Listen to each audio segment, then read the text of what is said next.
ఈ రోజు కూడా మరొకసారి విషం చిమ్ముతూ ఆ రోతనాడు పత్రికలో వచ్చినటువంటి కథనం చూస్తే ఈనాడులో ఏదైతే ప్రధానంగా మద్యం సీసాలో వైకాపా మాఫియా అంటూ పెద్ద హెడ్డింగ్ పెట్టి ఇష్టం వచ్చినట్టుగా వాళ్ళు వార్త రాశారు. అదేవిధంగా ఆ రోతజ్యోతి పత్రికలో చూస్తే లిక్కర్ స్కామ్ లో అసలు విలన్ ఎవరంటూ పెద్ద హెడ్డింగ్ పెట్టి ఏదైతే ధనంజయ రెడ్డి గారి ఫోటో అండ్ కృష్ణమోహన్ రెడ్డి గారి ఫోటో వేసి మళ్ళీ అక్కడ కూడా ఒక విషం చిమ్మేటటువంటి వార్త. వీళ్ళైతే అవినాష్ రెడ్డి గారి ఫోటో, భాస్కర్ రెడ్డి గారి ఫోటో వేసి ఈనాడు దినపత్రిక. అసలు వీళ్ళకి సిగ్గు, శరం, మానం, మర్యాద, మనుషులు అనేటటువంటిది పూర్తిగా ఈ రెండు పత్రికలు మర్చిపోయి ప్రతిరోజు ఏదో ఒక విధంగా తప్పుడు కథనాలు ప్రచురించాలి. ఇప్పుడు పని చేయండి, వైఎస్ఆర్ కాంగ్రెస్ పార్టీలో మీరు ఎవరెవరినైతే టార్గెట్ చేశారో వాళ్ళ లిస్టు ఒకేసారి అనౌన్స్ చేయండి. చేసి కేసు పెట్టేసేయండి.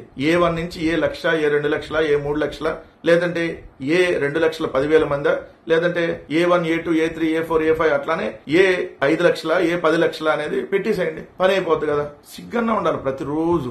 అసలు చూడండి, మద్యం సీసాలో వైకాపా మాఫియా అంట. ఈ మద్యానికి సంబంధించి ఈ మద్యం ఈ పత్రిక రాసింది కదా, ఈ చచ్చిపోయిన రామోజీ పత్రిక, అదే చచ్చిపోయిన రామోజీరావు బతుకున్న కిరణ్ నడుపుతున్నటువంటి పత్రికలో ఏమంటే రాశారు, హంపి అవినాష్ రెడ్డి ఆయన తండ్రి కూడా పాత్రదారులు. డిస్టిలరీ ప్రతినిధులు తుపాకీతో బెదిరించిన భాస్కర్ రెడ్డి సన్నిహితుడు హనుమంత్ రెడ్డి ఆ మాట విన్న కంపెనీలకు వేధించి గుప్పెట్లోకి తెచ్చుకున్నారు.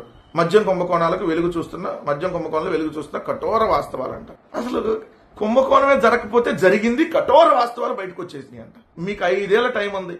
దమ్ముంటే మీ రెండు పత్రికలు నడుపుతున్న వాళ్ళు మగాళ్ళు అయితే నిరూపించండి. మేము ఛాలెంజ్ విసురుతా ఉన్నాం. వైఎస్ఆర్ కాంగ్రెస్ పార్టీ ప్రభుత్వం 5 ఏళ్లలో ఏ కుంభకోణానికి పాల్పడలేదు. మద్యాన్ని మేము చాలా ట్రాన్స్పరెంట్ గా అమ్మాం. మద్యం దుకాణాల సంఖ్య తగ్గించాం. ప్రభుత్వం మద్యం అమ్ముతా ఉంది. ట్రాన్స్పరెంట్ గా అమ్మాం. కొత్త డిస్టిలరీని తీసుకురాలేదు, ఏ కొత్త బ్రాండ్ని తీసుకురాలేదు. సో మేము మద్యాన్ని చాలా ట్రాన్స్పరెంట్ గా అమ్మాం.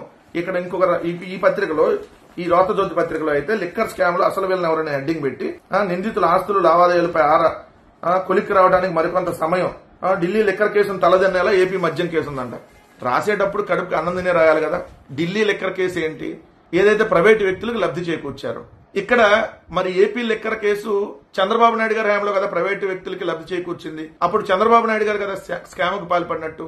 ఇప్పుడు కూడా కదా చంద్రబాబు నాయుడు గారి ప్రభుత్వం కదా స్కామ్ కు పాల్పడతా ఉంది. 99 రూపాయల మద్యం పేరుతో, లేదంటే 110, 130 రూపాయల మద్యం పేరుతో 10 రూపాయలు కూడా విలువ చేయనటువంటి ఒక నాటు సారాన్ని దాంట్లో నింపి పిచ్చి బ్రాండ్లను తీసుకుని వచ్చి Sumo whisky, short whisky, Bengaluru malted whisky, Bengaluru brandy, Kerala malted whisky, ఏదైతే 99 రూపీస్ బ్రాందీ, ట్రోపికోనా బ్రాందీ, ఊరు పేరు లేనటువంటి ఒక ఉల్ఫా బ్రాండ్లను ఇక్కడ తీసుకొని వచ్చి ఏదైతే మీకు సంబంధించినటువంటి డిస్టిలరీలకి లాభం చేకూరుస్తూ కుంభకోణానికి పాల్పడింది మీరు కదా.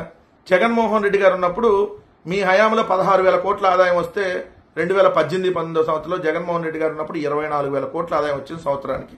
5 సంవత్సరాల్లో మీ ప్రభుత్వం ఉన్నప్పుడు 70,000 కోట్ల రూపాయలు ఏదైతే ప్రభుత్వానికి సంబంధించినటువంటి 5 సంవత్సరాల ఆదాయం వస్తే, జగన్మోహన్ రెడ్డి గారు 5 సంవత్సరాల్లో చూస్తే ఏదైతే 1,06,000 కోట్ల ఆదాయం వచ్చింది. అంటే ఆదాయం ఎంత పెరిగింది? అమాంతంగా ఆదాయం 36,000 కోట్లు పెరిగింది. పెరిగితే ఎక్కడ స్కామ్ జరిగింది? అసలు ఈ బోక్కు పత్రికలు రాస్తారు. ఎంత దారుణం అంటే జగన్ ప్రతిపాదనలతోనే అని హెడ్డింగ్ పెట్టి చూడండి, మద్యానికి సంబంధించి మద్యం ప్రైవేటు షాపుల ద్వారా అమ్మితేనే ప్రభుత్వానికి ఆదాయం ఉంటుంది. ఎవడన్నా కడుపు అన్నం తినేవాడేటండి మాట మాట్లాడతాడండి. మద్యం అంట ప్రైవేట్ షాపుల ద్వారా అమ్మితేనే ఆదాయం ఉంటుందంట. ప్రభుత్వ రిటైల్ దుకాణాల ద్వారా విక్రయాలు వద్దని నాడు నిపుణులు సైతం సూచించారంట. కానీ నాటి సీఎం జగన్ వినలేదంట.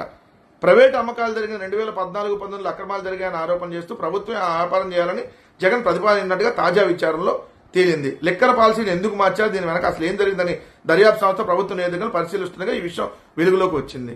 ప్రభుత్వం అమ్మితే కుంభకోణం జరిగిద్దంట, ప్రైవేటు వ్యక్తులు చేస్తే అంటే లాభం వస్తుందంట.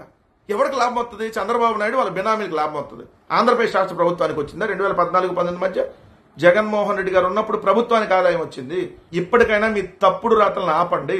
మీరు తప్పుడు కేసులు పెట్టి జగన్మోహన్ రెడ్డి గారిని టార్గెట్ చేసి ఈ 11 నెలల కాలంలో మీరు చేసినటువంటి దుర్మార్గాలు ఎక్కడా బయటికి రాకూడదు కాబట్టి, అంతకుముందు హయాంలో మీరు పడినటువంటి లిక్కర్ కుంభకోణం ఎక్కడా బయటికి రాకూడదు కాబట్టి రివర్స్ లో జగన్మోహన్ రెడ్డి గారి మీద మీరు కేసు పెట్టి అరెస్ట్ చేయాలనేటువంటి ఆలోచనతో ప్రతిరోజు ఇలా విషపూరితంగా కథనాలు వాడు చెప్పాడు, వీడు చెప్పాడు, ఎవడో చెప్పాడు, మీ ఇష్టం వచ్చినట్టుగా పిచ్చి రాతలు రాస్తూ ముంబై తారలతో బంధం ఏంటో, నాడు మౌనికా బేడి వివాదంలో కృష్ణమోహన్ రెడ్డి, జత్వానీ కేసులో పిఎస్ఆర్, ఇప్పుడు ఇద్దరు బెదవాడ జైల్లో రిమాండ్ ఖైదీలు. తొందర ఎందుకు పడతారు? 5 ఏళ్ళు, ఇంకా 4 ఏళ్లే కదా. 4 ఏళ్ల తర్వాత మీరు పెట్టినటువంటి కేసులకి ఏ విధంగా మీరు ఏదైతే కాళ్ళు పట్టుకొని క్షమించమన్నా కూడా వదిలేటటువంటి అవకాశం ఉండకుండా అలాంటి మీరు చేసుకుంటారు. ఈ విధంగా ఇష్టానురీతిగా వార్తలు. కృష్ణమోహన్ రెడ్డి గారి మీద మళ్ళీ తప్పుడు వార్త, నకిలీ పేరుతో మౌనికా బేటికి పాస్పోర్ట్ ఆయన ఇచ్చాడు. పాస్పోర్ట్ ఈయన పాస్పోర్ట్ ఆఫీసరా, ఇది పాస్పోర్ట్ ఆఫీసరా, తహసీల్దార్ గా పనిచేసినప్పుడు జరిగిందంట. తహసీల్దార్ గా పనిచేసి మీరే రాస్తారు. మళ్ళీ అక్కడేంటి ఆర్ఐ మహమ్మద్ యూనిస్ ఇచ్చిన నివేదిక ఆధారంగా నివాస ధృవపత్రం జారీ చేశారు. మరి ఆర్ఐ తప్పు అయింది కానీ ఈయన తప్పు ఎట్లా అయింది? ఈయన వెళ్ళి చెక్ చేసి వస్తాడు ఆ ఇంట్లో ఎవరున్నారు, ఆ ఇంట్లో ఎన్ని ఫ్రిడ్జ్లు ఉన్నాయి, లేకపోతే ఏమున్నాయని. కనీసం కొద్దిగా కడుపుకి అన్నం తిని వార్తలు రాయండి దయచేసి.